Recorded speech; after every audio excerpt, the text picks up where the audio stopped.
Hello. I hope you're off to a great start to your weekend. Thanks for giving me a few minutes of your time. Thanks for stopping by. I appreciate it. Today I want to talk about car insurance. And there was a really interesting article in an AXIOS newsletter last week. And it said, hey, more crashed cars are totaled. And here's what the numbers were. It said last year, an all-time high of 27% of cars in an auto accident were totaled. I'm sorry, that was for 2023. 27% of cars in an auto accident in 2023 were totaled. That's versus just 19% 5 years earlier. And the question is, gosh, why is that happening? Well, it's happening for all sorts of reasons. First, cars have so much electronics and computers in it. Driver assistance systems, adaptive steering, cruise control, all these things, all these cameras, those are super expensive. They're not only expensive, but they're hard to get a hold of. They're hard to replace. And that makes it, sometimes when you get a crash, it's just easier to total the car than try to rebuild it. Cheaper than to try to build it, And then, of course, you still have some supply chain issues with getting replacement parts, and you increase repair times. I don't know if you have to try to get your car fixed. There's forever repair times, and repair business now is super expensive. I went to get my car and get some basic service, and the auto mechanic shop charged $350 an hour. So you got labor costs are way up, and the big thing too about it taking longer to repair the cars, that means you have to have a loaner for longer, a rental for longer that the insurance is paying for. Those rentals are more expensive than ever. So all these added costs make sense for the insurance company to just go, screw it, total it. We're just going to total it and give you the write-off. That's cheaper than fixing it.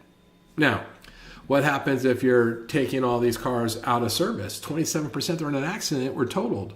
Well, that means you're putting upward pressure on used car prices or new car prices because you're creating more demand. Certainly more demand on the used car price. So what happens is you have insurance premiums going up, you have used cars costs going up, and what does that, of course, result in? Inflation. That's what it results in, right? Insurance is it's not the largest component, but it is a significant component to inflation, right? And that's what happens. You'll see, inflation is definitely affecting, insurance is definitely impacting inflation. And used cars prices, which are on the way up again, all auto prices are on the way up, that's affecting inflation too. And so this actually becomes important. You go, what the heck, who cares about, a bunch of cars being totaled? Well, it's having a downstream effect on inflation. And that's why it's kind of important to understand. And the key here is just being aware of all the components that are going into the inflation equation and pay attention. When you hear, gosh, inflation is falling, do you see apartment rents falling? Do you see insurance costs falling? Do you see medical costs falling? Do you see your grocery stores are full of completely stocked to the brims and that those prices are falling? You can use your own experiences to kind of guide you on where you think inflation is heading.